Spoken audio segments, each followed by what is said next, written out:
the cases touching on IEBC within the next 2 weeks. We must get back our democracy. Instead of representing the people, they have become lies and falsehood have been elevated to the point where no one knows what to believe anymore. Number 4 is that the constitutional and legal framework of the nation, which is the glue that binds us together, is under attack with attempts to introduce anti-people changes and provisions. These narratives are often premised on lies and falsehood. We appeal to you, Kenyans, brothers and sisters, to seek the truth. Do not just believe what is said, but take a step to verify if what you have been told is true. To raise your voices, to demand that the judiciary concludes the cases touching on IEBC within the next 2 weeks. We must get back our democracy. Citizens, do not remain silent. Take every opportunity to demand that the implementation of SHIA or SHIF is suspended until all the necessary structures are put in place. Kenyans, as voters, to collect signatures and commence the processes of recalling the members of parliament who are not performing as per your requirements and demands.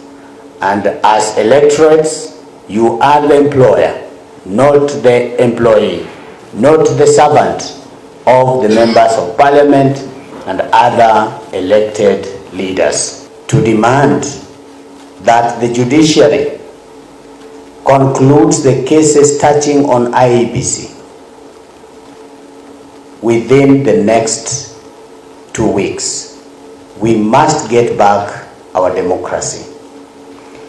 Instead of representing the people, they have become spanner boys and girls carrying out the work of the executive.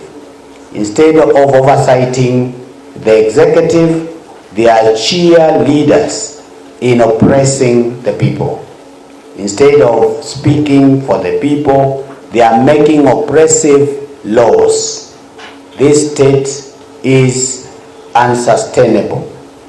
About 17 million Kenyans who attend their services regularly. So through our local churches, we are going to continue encouraging Kenyans to have hope, because there is a lot of depression that is affecting Kenyans.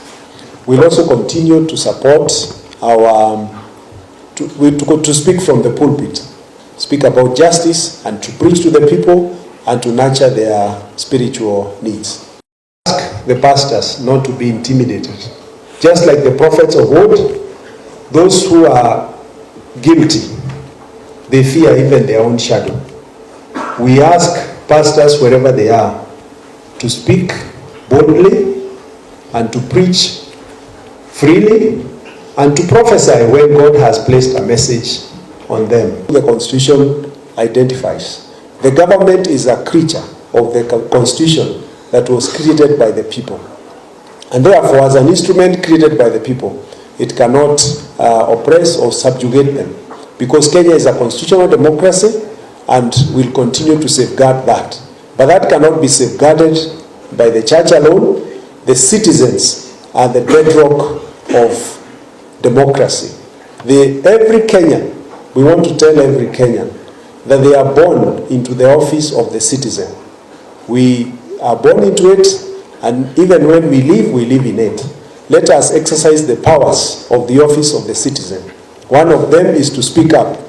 One of them is to stand up and be seen. One of them is to ensure is not going to be silenced.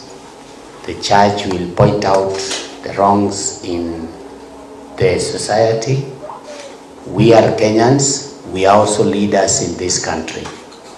And so whenever it calls for our voice, we will raise our voices.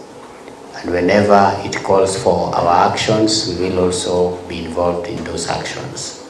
So we request all Kenyans to just remain on alert and read our pastoral letter that we have given to them, so that we make it clear that all persons are free to attend worship services and give their offerings, but we will not allow the sacred religious practice to be used for self-promotion and self-marketing.